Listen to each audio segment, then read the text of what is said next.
Hello, we're so glad that you joined us today. My name is Rocky Sue. This is my daughter, Mary.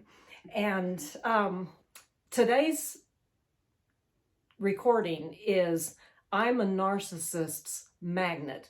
The reason that this is my daughter, Mary. And the reason we're doing this is a while back, someone asked my daughter if she thought a certain person was a narcissist. I said, no, I don't think so. What's a narcissist? She called me and she wanted to know, Mom, do you think this individual's a narcissist? And I'm thinking, about all I knew about narcissism was, well, they're selfish people. They're selfish people, and that's about it. And I thought, no, I don't think so.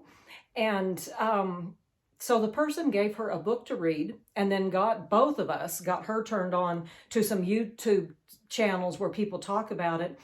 And she got me turned on to it. We started studying and learning what a narcissist is. And more recently, and actually just an hour or two back, we were talking about it. And I swear my daughter is a narcissist magnet. True story. True story. And we did learn in our studying on narcissism, we found out the type of people that narcissists go after are people who are very empathetic.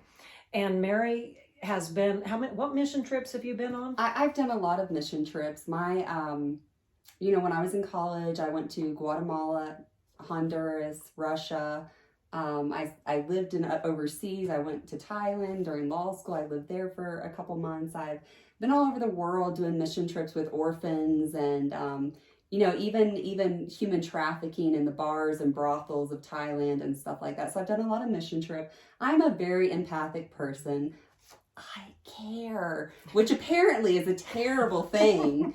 To be it makes you bait for a narcissist, right? Because they want someone.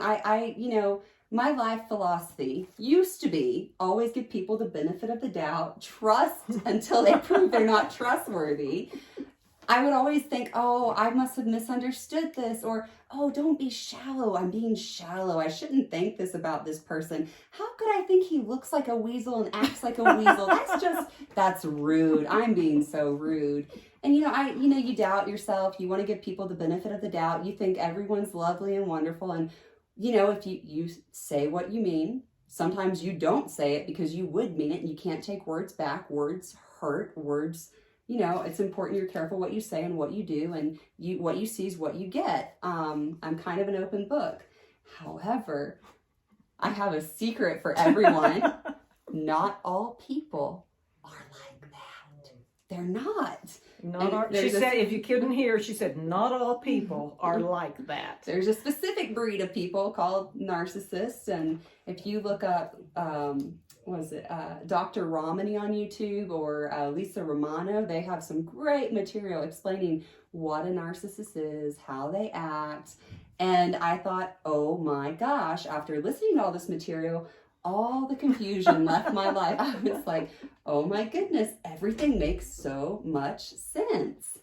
So, Mom is laughing at me because I am a narcissist magnet. Indeed, most of my narcissists that I have encountered were very short, brief encounters. Like I went on 1 to 3 dates with them and thought, what the heck is going on here? And ran away. But I never knew what a narcissist was. And I think if I would have understood what a narcissist is, and if I would have known what red flags to look for, if I would have had more educated and wise life philosophies, like only trust once someone has proven themselves trustworthy, I could have saved myself a lot of confusion and pain. And part of the deal is, and I've got 4 kids, but 2 of the 4 kids have had dealings with narcissists. But I was a pastor's wife 30 years. My husband's retired now. And we taught our kids to care, to give people the benefit of the doubt. And apparently in today's society, narcissism used to be extremely rare. But from the last statistics that we heard in today's society, it's like 1 out of 5 people, because our school systems are nobody can win. Everybody gets the same everything all the time. and they think that they are special without actually having to earn it. Everyone's special. Everybody gets the award. everything without having to put any of the work into it. But one of the stories she started telling me this today about different ones. This is just part one on I'm a Narcissist Magnet, but she started going back through, and we had 13, and that was a very, that was a 5-minute list that she started thinking back over. But we want to do a series on I'm a Narcissist Magnet. And she's going to mention red flags and just tell, because narcissism is a serious issue. It hurts people badly. But when we were going through it, some of the things were so comical. I thought, if there's any way that you can laugh, looking back now, it wasn't a laughing thing at the time, I promise you. But looking back now and seeing it, it depended on who you were too. I thought my husband and I would end up in divorce court over this one person here that she's going to talk about now. But I want her to tell the story of Black Cloud. One of my narcissists that we dub Black Cloud. So when I was in college, I was probably about 20. I was close to graduating. Maybe I was 21. I never dated hardly. I went on a few dates, maybe 2 or something. I was single. I loved it. I was, working 4 to 5 jobs, graduating college in 3 years. Took 24 hours a semester. I was a little bit busy. I was too busy for men. So I started seeing this guy around college, and I didn't think anything of it. But, the weird thing is, he was outside of my classes. When I would get out of my class, he's sitting in the hallway. I'm like, oh, there's that guy, and I'm so friendly. I'm like, hi, how are you? I'm going to be nice to everybody. I love everybody. And so I see him outside of class. Then I started noticing he was always in the lunchroom, one table away from me. Then I noticed he was outside of my work study, where I had a work study with Dr. Karma, one of my professors, and so he's sitting outside the work study. Well, apparently he's doing the same major as me, mass communications. So I'm thinking, okay, whatever. Well, he asked me out, and I'm like, no, that's okay, I'll pass. And I was very nice about it, and I was flattering that someone would ask me out, but, I just really wasn't attracted to him. I'm going to be honest and say I was repulsed. I know that sounds harsh, and I felt like I was being very harsh and judgmental at the time, and I felt guilty, but he had terrible hygiene. He stank. Stank nasty is what I would use to describe him. He wouldn't brush his teeth. His breath stank. His body odor. He was, significantly overweight. He was balding. He was slouchy. But it wasn't even his appearance as much as there was just something about him that was off, that really repulsed me, and I just was not attracted to him. So he started charming my girlfriends, who also were single and hadn't dated anyone. And they started talking to me and pressuring me. Oh my gosh, this guy likes you. A guy likes one of us. Oh my gosh, go on a date with him. What could one date hurt? And started pressuring me. And eventually I'm like, all right, fine. I'll give him a chance. I'll go on one date. Which is terrible, terrible. Don't go out with somebody, number one, that you are repulsed from. Do not do it. Do not date someone out of guilt or pity. It's a terrible idea. It will always backfire on you and that person. And they might be a nice person, but if you're not attracted, there's a reason. Anyway, life lessons, right? So he charmed me, or charmed my friends. I went on one date with him. He was okay. We had a good time, but I still wasn't attracted. But I was like, okay, don't be shallow, Mary. Don't be shallow. And so, I went on a couple dates, and, I set boundaries up. He started doing weird things, and he would walk up behind me and put his hands over my eyes and press his body against me and pull me tightly against him. And I'm like, oh my gosh. And I had some trauma in my past, and I told him, that makes me very uncomfortable. That puts me into flight or fight mode. That makes me want to pass out or scream or punch somebody. Please don't do this. It makes my heart race. One of the things you red flag to watch for in a relationship is boundaries.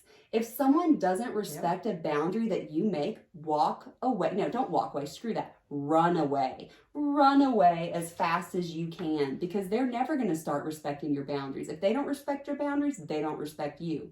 So one of the things narcissists love doing is if you say, don't do this, and you say, you shall not pass, this is my boundary, you know, Gandalf there, you cannot pass. They're going to take that as an invitation to walk all over you and walk all over that boundary. And that's exactly what happened. He started doing it more all the time. He would sneak up on me and do it. And I'm thinking, is there something wrong with me that, and he would tell me, you know, this is an issue that I'm helping you work through. You need to get over this. This is your problem. It's not mine. And I'm helping you by doing this. Don't listen to someone when they think they know more than you and they're, you know, putting you in a situation that makes you uncomfortable, especially if it makes you physically uncomfortable. So anyway, he didn't respect boundaries. He started writing long letters. We looked through my emails. I found one where he says, I blank you. I was thinking of all the ways I could fill in this blank. I treasure you. A long paragraph about how he treasures me. I respect you. A long paragraph. But not enough not to come up behind her and respect my boundaries. Yeah, respect boundaries. But, you know, and I told him, like, at the very beginning, I said, I'm not looking for a serious relationship. We can go on a couple dates, but I'm really busy in school. I've got like 3 or 4 jobs during the semester. I'm taking so many hours.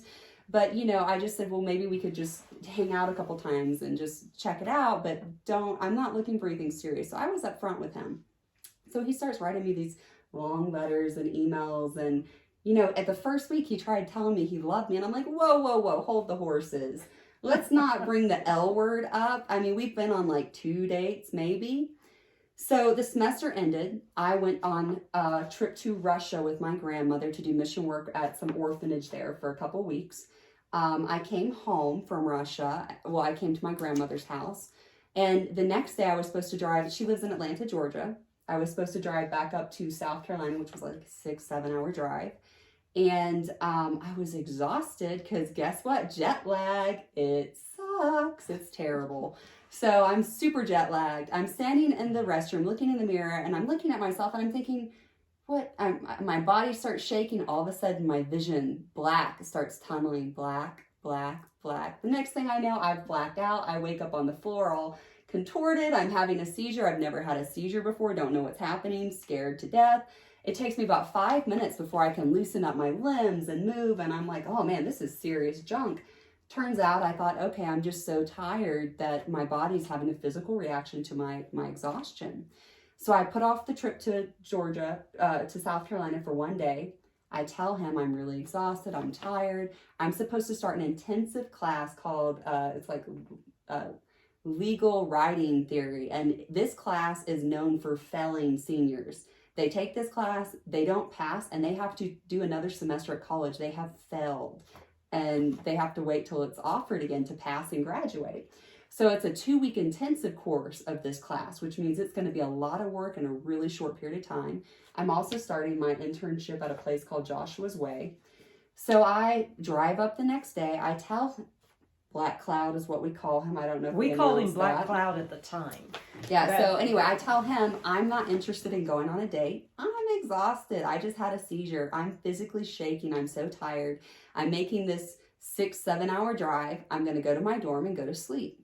Well, I get there and guess what? He shows up at my dorm and I'm like, you know where I live? Like, I didn't even know you knew where my dorm was because it was a temporary one I was staying at during summer. So he shows up, demands I go on a date with him, is demanding it. And he's got flowers. And of course he doesn't have a vehicle. So he walked over. He demands to drive my car, which I'm not comfortable with someone driving my car. Look, when I was in college, I was poor as dirt. That is my one possession that I have to my name besides a bicycle and some clothes. And he's demanding to drive it. And because I'm saying I'm too tired. So after like an hour of him fighting and even crying and just acting bizarre, I'm like, fine, I'll go on the date. So he drives the car and he's angry because I don't appreciate that he showed up at my dorm with flowers and is demanding a date. And I'm not appreciative enough to him. I'm not grateful enough to him. So he starts driving like a maniac, red flag. If someone drives like a maniac and has intense road rage, or they get angry and start driving 100 miles an hour and scaring you, and you're telling them, hey, I'm terrified. Please don't go 100 miles an hour. I don't know. I think we're going to die. Could you please slow down? This is my vehicle. This is my life. Please slow down. And they ignore you.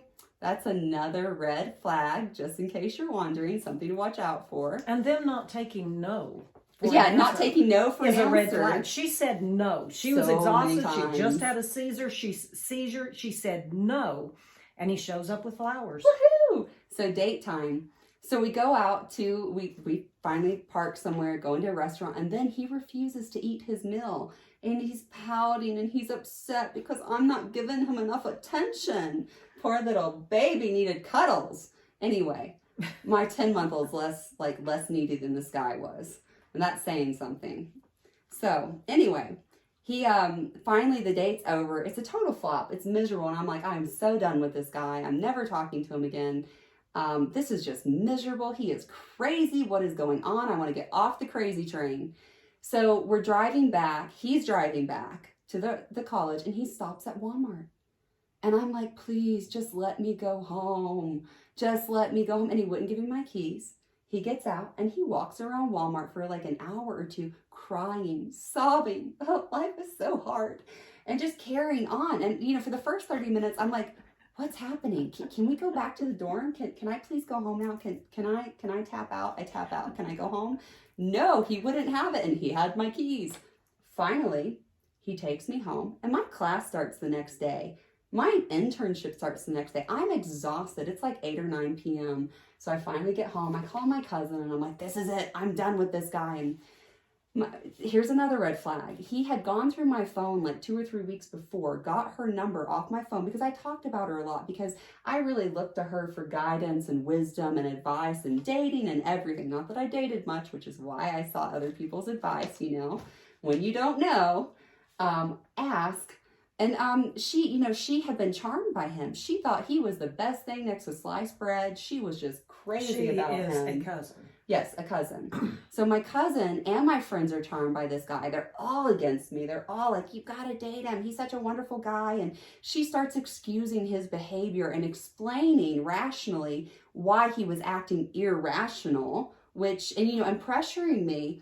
And these people are telling me this is a once in a lifetime thing and you don't know what's good for you and we know what's good for you and you need to listen to us. You're going to miss out on something really, really fantastic. You're never going to meet anyone and you're going to regret it the rest of your life that you didn't take this opportunity. And, I haven't dated, and I'm like, maybe they're right. Maybe, you already doubt yourself as a person anyway. Then when other people are doubting you, it compounds the doubt and makes for a very confusing situation. Specifically when it's people that supposedly love you and that you look up to. Or you trust. And you trust, yeah.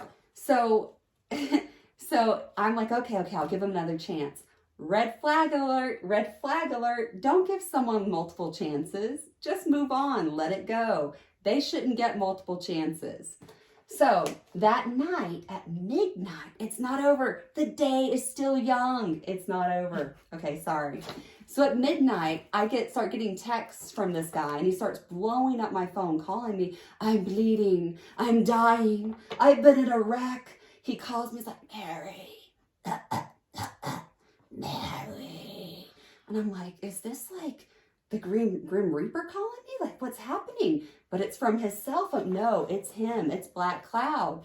I've been in a wreck. I've been sitting here for 2 hours. I just threw up. I think I'm going to die. Can you please come get me? And I'm thinking, holy crap, he's dying. Because I know if I were going to call someone at midnight, I better be dying, bleeding on the side of the road. And I still wouldn't call them. I would crawl to the local hospital. I would do something other than wake them up. Anyway, I'm just joking. Please call for help if you need help. Just not me, right? So anyway, so I get in the car. I drive over, and he walked to pick me up for the date. So he borrowed my bicycle, my other only earthly possession, to ride back to his dorm across campus. He wrecked the bicycle, apparently. Now, look, I am a mountain biker. I've been hit by a deer, no joke, when riding. I have wrecked, I've broken 3 helmets. I've crashed into trees. I know it sounds like I'm a terrible mountain biker, but we can't all And be these are great at what things we that love. I'm just now hearing about. Right. So anyway, I loved mountain biking, and I'm thinking, okay, like what happened? And apparently he parked the bike and fell over. And so I'm like, okay, so maybe he's just got a really terrible gash that I don't know about. And he's like, can you take me to Walmart? I need bandages. I need, disinfectant. I need iodine and I don't know, stitches. So I'm like, okay, all right, get in. And so I take him to Walmart. We get to Walmart. I go buy all this This is the stuff. same day that you just yes, got this back. is the same day. This is the day that wouldn't end. So you had seizures. The day that wouldn't end. This is the eternal day. Right. So anyway, I take him to Walmart. I go buy all these supplies. I come out and I'm like, where are you bleeding? Where are your wounds? Show me. I'm going to help you because I'm an empath. I'm not angry that you've done this to me when my big day starts tomorrow. And so I've got a marathon I've got to run and I've already had a seizure before it started. No problem. I'm there for you. So he lifts up his shirt and there is a tiny scratch that I can barely see. It's basically imperceptible. I think he may have scratched himself with his finger. And so slight red mark. And I'm like, there's no bleeding. There's literally nothing here. Like, are you bleeding somewhere else? Am I looking in the wrong place? Oh no, that was the spot. And I'm like, is this a joke? Is this like the What time in the morning was it? Oh, it was like 1 or 2 in the morning by this time. Oh. I mean, I had to get out of bed, get ready, go find him, get him to Walmart. And I'm like, you're kidding me. I was furious. But you can't take back words. Be careful what you say. So I'm like, okay, I'm going to put on my calm face and we're going to go home now. You're a better person than I am. I don't think I would have had a I don't face. say anything to him. I'm just like, that's it. We're done. I am done with this dude. He is batshit crazy. Excuse my language. He's crazy. So we go back to the college and I am just done with him. And of course, my friends and my cousin talk to me and I'm like, he's crazy. He's this. And they're like, oh, Mary, don't you understand? Men love to be taken care of. Men need attention.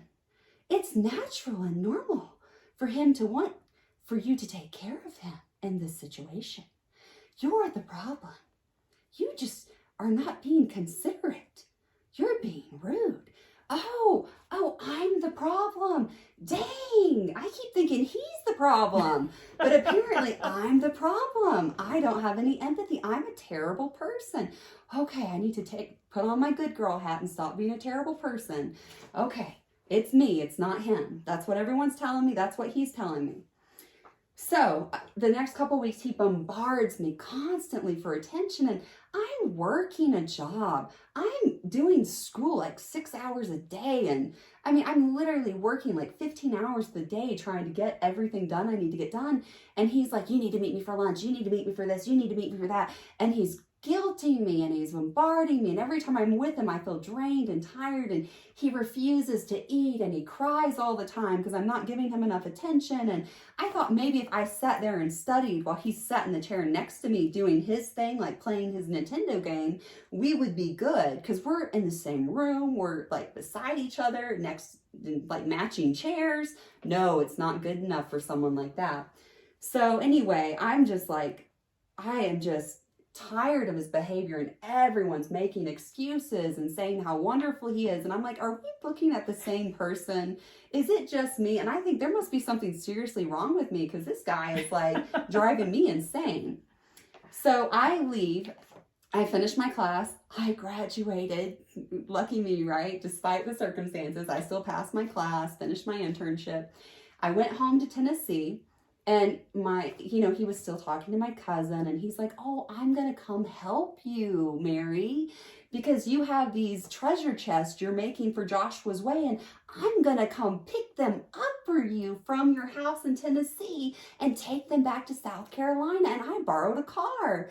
And I'm like, no, don't help me. I don't want your help.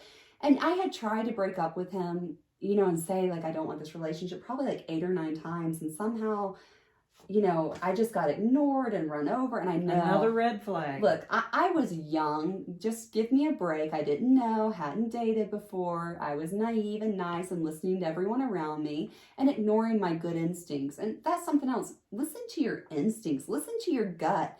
Forget what the other people are telling you. Don't be worried you're going to miss out on something great. When your gut tells you run the heck away, run away. Drive away. Get on a train, whatever it takes. Just get away. So anyway, oh, wait. I forgot one thing. Sorry, we're going to back it up a step. Right before I leave to Tennessee, I go up and not babysit, but house set some a mountain house. I thought it was a mansion that some of my friends had built, and they wanted me to stay there for a week while they're on vacation. So I'm up there in the peace and quiet of nature, enjoying my non-black cloud time to myself. And guess what? He shows up and I'm like, how did you know where I am? That's another red flag. When people keep showing up where you are and you're like, I didn't tell you where I was. How did you know? That's a red flag. So he shows up. He's brought me dinner because I have told him for the nth time that I don't want to be with him. I don't want a relationship, and he's going to work it out with me. And so he comes in, and I remember doing dishes at the sink, and he comes up, and guess what he does? Oh, he blocks my face and pushes his body up against mine and like freaks me out. I'm really uncomfortable, and you just got to get over this, Mary. This is your problem. And then we're sitting on the couch late at night. It's like 11 o'clock. I'm like, can you please leave? And he's like, no, you have to watch this movie with me. So he sticks his stank, nasty feet on me, on my lap. And I'm like, could you move your feet off my lap? I don't want to rub your feet or your toes. And they really smell like you haven't showered in a month. He looks like he hasn't showered in a month. His teeth say he hasn't brushed his teeth in a year or two. So, you know, I'm like, please, some personal space. And so I tickle his feet to make him move them. And he looks at me and is like, don't do that. Don't you dare tickle my feet. It may have not been quite so harsh, but he's like, don't do it. And I'm like, get your feet off my lap. He doesn't move them. So I tickle them again. Oh, he jerks and has a reaction and kicks me in the face, knocks me off the couch. My face hits a glass table and almost busts the table. And he doesn't apologize. He doesn't say, oh, I'm so sorry. Are you okay? He says, that's what you get. What do you expect? I have reflexes. I told you not to do it and you did it. And I'm thinking, oh my gosh, like, was that intentional? What just happened? No, it was an accident, he says. Doesn't seem like an accident. Anyway, another red flag. So let's go back forward. We're in Tennessee. He comes to visit me. Yay, my lucky day. And he was just supposed to pick up the trunk, the treasure chest, and then leave the same day or the next day. He was going to stay one night and leave. And that's what you told us. That's what we thought at the time. We would not have approved a 20-something-year-old coming in and staying at our house with our daughter there. Well, specifically one that was stalking. But we weren't going to be in the same room. I mean, you know. But anyway. No, but we he was didn't just want supposed him to stay there. the night on the couch and then leave. Oh no. He has other plans. He stays for not 1, not 2, not 3, not 4. Is this getting fun yet? 5 days. He stays for 5 days. And that's what I meant when And I he said wouldn't it nearly leave. caused a divorce. I mean, Right. not really, but my husband and They I, weren't we happy were about fit it. to be tied. Some guy just coming in and staying in your home for 5 days that invited himself Well, to come. and he spent 1 or 2 of the days at my cousin's house and went over and was hanging out with her and telling her all his woes about what a terrible, terrible person I am, how I mistreat him. I'm so horrible. I'm like the worst person I've ever met. Anyway, and he's talking trash about me to anyone who'll listen, turning everyone against me who'll listen. And he's really got my cousin against me, like thinking I'm just a terrible person. And so I try to ask him to leave several times. He won't leave. He just refuses. At one point, so my cousin's from out of town, a different cousin was visiting. Her name's Mandy, one of my best friends. And, you know, we're hanging out and he's there and he's so angry because I made eye contact with her. I kid you not. We're sitting on the couch. I look at her and he gets up and he marches out all angry and goes upstairs. Finally, after an hour or two, I feel guilty. I walk upstairs. What's wrong? And he's up there sobbing. You're just not giving me any attention and you're just ignoring me. And I'm like, what is, like, this guy's more emotional than me. Am I manly or something that I'm not like as emotional as him? Like, what's going on? And so we go to a movie. All of us go to a movie and she whispers something to me during the movie, and he gets up and he marches out. And I'm like, dude, I am not following you. I am so over this.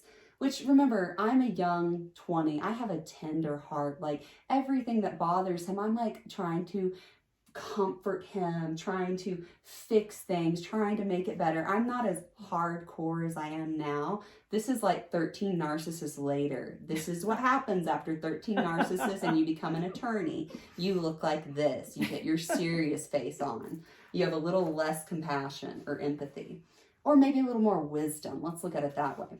So anyway, he's still on the crazy train, and I am just like, I am done. I am so done. My head hurts. My body hurts. My heart hurts. Everything hurts. I'm confused. I am worn out. And this guy is like a succubus, like draining off my life force as fast as he can suck it off me.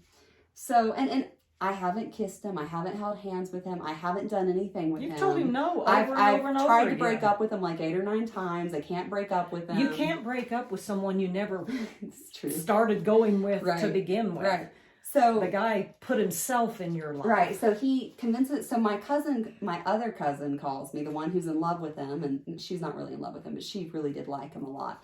She calls me and says, I'm coming to get you. We're going on a double date. And I'm like, no, I don't want to go on a double date. So they come to the house. I felt like I really wasn't I had trouble saying no at that point in my life. I was a much more tender, soft, sweet person. I know you're looking at me thinking you're an idiot. Well, hindsight is 20/20. It's always easier to look back and be like, oh my gosh, oh my goodness. But in the time, I was really confused and just trying to survive. So they come get me, we go on a date, and I asked him for space. I'm like, can I just have some space, please? So what does he do? He gets in the car and he sits right next to me in the middle and crunches me against the door. He couldn't get close enough. He forces me to hold his hand, and I am so uncomfortable. Then we go to Barnes & Noble, and I'm sitting against a wall, like beside a wall, and I'm scooting over as far as I can to get away from it, and he scoots closer and closer. So every boundary you put up, a narcissist is going to ignore. You're going to be confused. You're going to doubt yourself. You're going to think, am I on a crazy train? And of course, he kept telling me, like, you're an emotional roller coaster, and just all types of other crazy stuff. So anyway, then we go out to dinner, then we drop off, and then I just tell him, like, you need to leave. Like, I can't do this anymore. I'm sorry. I know I don't want to hurt your feelings, but you need to leave. And he tells me no. And so I tell him, look, I've taped $60. That was a lot of money for me back then. Right here at this point, her husband, her dad and I were fit to be tied. And we told her, we don't care what you have to do, get him out of here. And your dad actually got up some trash and stuff and took it to the dump, praying that, because the guy's just loitering around. He just won't leave. And I'd already broken up with him like 2 or 3 days before, but he still wouldn't leave. Broken up something that had never even... Right. And my husband came back from the trash, and he was still there.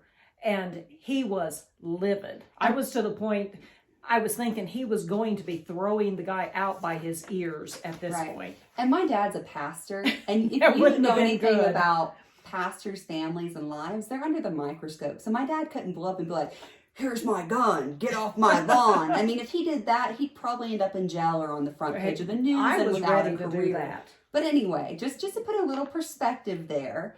And my parents didn't know everything that was going on because I was really tight-lipped, closed-mouthed. I wasn't communicating with them, and they're just like, what is going on? What's happening? We don't understand. It was a big mess of confusion, which is what narcissists will do. They will bring confusion and drama and trauma into your life. Yeah. So anyway, I take $60. I'm very innovative. I tape it to the windshield of his car, and I tell him, you know, the wind's blowing outside. You asked me about that, and I said, do it. Take it out and tape it to the outside. I felt like it was a terrible trick, but I was ready to play I didn't care. So I tape it to the car, and I tell him, you know, there's $60 gas money for you, and if you don't go grab it, it's going to blow away in the wind. So he leaves the house, goes out to the car, and gets the money. Lo and behold, he's ringing the door and pounding on the door. He wants back in. Guess what I did? I locked the door. I was like, nope, you shall not pass. You are not entering through the door. Just go, leave. So finally, after pouting at the door, sitting there and pouting and crying for an hour or two, he leaves and goes back to South Carolina. So he starts spreading rumors about me and lies. And that's the next thing. There is no nice breakup with a narcissist. And we probably went on maybe 3 or 4 dates over a month-and-a-half period. And remember, I was gone for the like 3 majority of them weeks. were forced Yeah, dates. that's true. I only went on like 1 date willingly, and then the rest it was all downhill from there. So, oh man, so he goes back to college and he starts talking to professors. He starts talking to all our mutual acquaintances. He starts turning everyone against me, telling them I used him for the treasure chest to take them back, and I made him drive all the way to Tennessee and mistreated him and then sent him packing. And he's spreading all these lies. And, I go back thinking no big deal. Like, we broke up. We're not together. Everything's good. I was mostly nice to him except for the whole taping the money to the car. But at least I gave him gas money. I mean, come on. I was a broke college student. And all of a sudden, friends stop talking to me, start walking away from me, start giving me nasty glances, nasty looks. Then people start approaching me and saying, how could you be so mean to this poor person?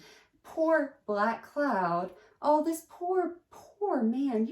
How could you treat him like this? And I'm thinking, what? Number one, I barely know you. Number two, it's none of your business. And I just thought, like, what is going on? This is insane. And then Black Cloud, he's charmed my cousin, which he eventually turned, they call them flying monkeys, people who the narcissist charms and gets to attack the people they want him to attack. And, he had spent that day over at her house. And Mom, tell him this side of the story. Okay. Actually, they were sick. She and her husband were both sick. But he insisted on Mary going over, and they go over. No, he went over by himself. Or he went over. Refused. They insisted. Was he by himself? He was by himself. I refused. I was like, I'm done. But this is after I broke up with him. He went to her house for the day to mourn the loss of our loving, close relationship. Back, and he was all upset. And I remember him saying something about he was so hungry. And she only offered him a cookie. One cookie all day long was all she offered, which I knew my niece, and I knew that wasn't true. So I called her and talked to her a second, and I said, did you offer him food while he was there? And she said, yes. And I said, well, he came back and said he was starving because you wouldn't give him anything to eat other than one cookie all day long. And that's when she went berserk, when she found out. Understood he was playing her. Yeah. And a lot of times flying monkeys do realize they're getting played. And the question is whether or not you let them back in your life. And that's a question only you can answer, which, she didn't mean any harm, whatever, it's in the past. But anyway, so we get back and he sends more flying monkeys at me. More people are judging me, condemning me, mistreating me, ignoring me, making snide comments, walking away. And I just thought, my gosh, like, does he know everyone in this school? Like what is going on? Finally, a professor of mine writes me, and this is a man, his name is Dr. Marks. I have the utmost respect for him. Incredible man. Just a huge influence in my life. Very positive. And he wrote me and said, Mary, what's going on? Can you explain the situation? Because guess what? Black Cloud knew how much this professor meant to me, that he was one of my mentors, and went to him to turn him against me. So this is an email I'm going to read to you with my response to my professor. I said, hello, thank you for asking me about what has been going on. I won't be back in South Carolina until August 4th. Obviously, Black Cloud, and I called him by his name in the email, but I'm just going to, call him Black Cloud.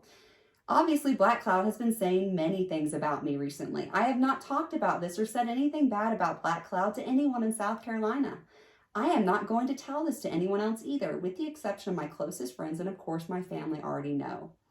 I am not trying to tell you Black Cloud is a bad person. Black Cloud was the sweetest guy that I had ever dated, but at the same time, he was also the most manipulative. He would be very kind to me if things were going his way and he got what he wanted. However, when I would cross whatever he wanted, I would see another side of him. He would walk around depressed and moping, or stop eating if I ever upset him, or he would grow very stern with me.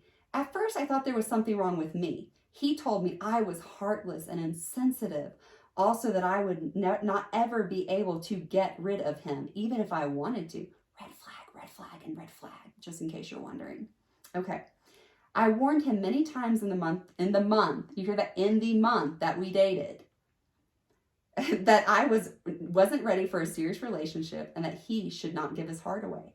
I wanted to take it slow and just spend some time getting to know one another and having fun. He told me that I just didn't know what was good for me yet. Another red flag. I also tried to break it off several times, but he always guilt-tripped me and talked me out of it. He also manipulated me by making me feel stupid or by being condescending. Those are red flags. These are all things that narcissists do. Let's see. For instance, if I had just written something or finished a project, his first response upon seeing it would be something like, I could have fixed it if you would have just let me see it earlier. Or, it's okay, but if you had come to me first, I would have done something far better. I would have done many things differently. Also, he misled people about me and about our relationship. He lied about me to one of my cousins and tried to turn her against me by saying that I was horrible to him.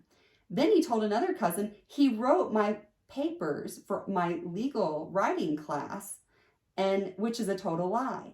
So he basically took credit for me passing the class that he was preventing me studying for, just for the record. And his grades were not even that good. No, anyway, no one has ever written any of my schoolwork for me. He tried to turn my family against me and told me he didn't want to share me with them. He spent 5 days at our house and guilt-tripped me and pouted the entire time because he just wanted some attention. There was no way I could ever give him the amount of attention that he needed. He was very needy, and I always felt drained after we were together if things were not exactly the way he wanted them to be. I wanted to wait and break up with him later because he was at my house, but it was impossible to without lying to him. I told him he was under no obligation to take the chest that we made for Operation Christmas Child. When I say we, I mean me and my mother, not him. He was just the delivery boy. Back to South Carolina, and that I had gas money for him either way. I actually tried to convince him not to take them back because I would and had wanted to go to South Carolina anyway. He refused to leave until he had done what he came here to do, in quotes. That was me quoting him. The last night he stayed at my house, he grabbed my arm hard enough that it bruised. And when I looked at him in the eyes and told him he was hurting me and to let go of me, he squeezed it harder for 10 seconds. And then he finally let go. He threw it down like that. Red flag. He pinched a nerve, I think, because it's still hurting off and on a bit and bruised. This was because I didn't take him back when he tried to make me work it out. He has now been spreading rumors about me to people in South Carolina, but I am not going to let it affect me. Please understand, I'm not saying he's a bad person or that he deserves anything bad to happen to him. However, he makes me uncomfortable and I refuse to put myself in any situation with him again. I will not work things out with him or try to fix them because there is nothing to work out and nothing to say that has not been said. There is nothing wrong with me as he believes. I am not possessed by Satan, which Black Cloud informed me of one evening. Hold on, let me flip the page. One night when I had gone into the living room, my cousin was asleep in my bed and I couldn't sleep because I was having trouble breathing and I didn't want to wake her up. I went into the living room and sat on the couch, and of course, Black Cloud randomly came downstairs at 2 a.m. in the morning, and even though I told him my chest was on fire and I couldn't talk about anything because I could not breathe and was having an asthma attack, right then he insisted we have a 3-hour conversation with him preaching at me until I just left the living room and went back to my room. Huge red flag. Huge red flag. I constantly encouraged him throughout the relationship and told him he was very intelligent, hardworking, and will be good at whatever he sets his mind to do as a career. I still think he is intelligent, hardworking, and will probably be successful, but I am not going to be controlled. He wanted to tell me he loved me after the first week, and I told him not to say that because I would not say it unless I felt it, and I would not be pressured to say something like that. He wrote me many love letters as well, and they just freaked me out. Anyway, I have a favor for you. He has my bicycle. I want you to ask him to give it back to me. I just want to cut all ties with him and have nothing hanging over my head. This is very important to me. He was most upset when I told him that I would be his friend, but I would not hang out with him alone. He told me before he left that he would expect me to take him to the store whenever he needed a ride, and that we will still go to movies together. I didn't have a choice. sorry, this isn't more organized. There were many other signs, and I ended it as quickly as I could. It just took me a while to put everything together and see exactly what was going on. I did not want to hurt him or cause him any more pain or heartbreak. So I'm just going to stay away from him, and I'm not going to talk to him. I will only say that it didn't work out between us, and it is the better for both of us. So anyway, he spread all these rumors and lies. He even asked for my younger brother to be his prayer partner when my brother got back to the college. And narcissists do this. They find people who are important to you. They try to charm them and turn them all against you, and they're really good at it, and they succeed. And all their little flying monkeys will come try to do their dirty work and say, how could you do this to him? Why would you treat him this way? I realized that I couldn't control what anyone else thought, and it was none of their business. And I realized if they were my true friends, they would know me enough to know my character, to know I didn't do this. And I let it lie. I lost a lot of friendships. I faced a lot of judgment, a lot of criticism. But guess what he did? What any narcissist is going to do. He did it again to another girl. And then he did it again to another girl. And eventually, a year later, I had people coming up to me and apologizing for the way they treated me, or because they thought terrible things about me, because they had heard terrible things about me from this person. And that was after he had continued his rampage with 4 other. Tell him in closing. This talk about a red flag. The first time and the only time you met his mother. Oh, what was the first thing that she said? I spoke to her for 3 seconds on the phone, and the only thing she said to me is, "Don't you dare hurt my son." And I thought, whoa, that's an interesting introduction. So anyway, trust yourself, trust your gut. Never date someone out of guilt or pity. If you're not attracted to someone, you're not attracted. Now, if attraction grows over time because they're a good person, that's one thing. But I wasn't repulsed from him just because the way he looked. It was because he literally had a black cloud hovering around his shoulders at all times. And I could feel the negative energy coming off of him. I could feel that he wasn't, he was just he was a succubus. He was a black cloud. So yeah, trust yourself, put up boundaries. If people don't respect them, drive away as quickly as possible. And don't be peer pressured into relationships. Don't let people tell you, you'll never find anybody. This is such a great guy. You're the one who's going to be married to this person. Yeah. You're the one who gets to massage his stank, nasty feet or kiss his stank, nasty mouth. Don't do it. Run away. Anyway, that's just my 2 cents. What do I know? Okay, I am Rockie Sue, and my books can be found at RockieSueBooks.com. And I hope this has been enlightening for you. And as bad as narcissism is, and our family has been tremendously affected by it, and as bad as it is, sometimes gotta laugh. You gotta laugh. And sometimes you have to laugh. We'll be back with more because, I have met she quite a few is a narcissist magnet. This is one of the longer stories. I have a few one-daters that will leave you laughing your butt off thinking, what just happened? So we'll be back with more narcissist stories, red flags, what to look for, and what to run from. Keep your running shoes on. Thank you for joining us. Bye-bye.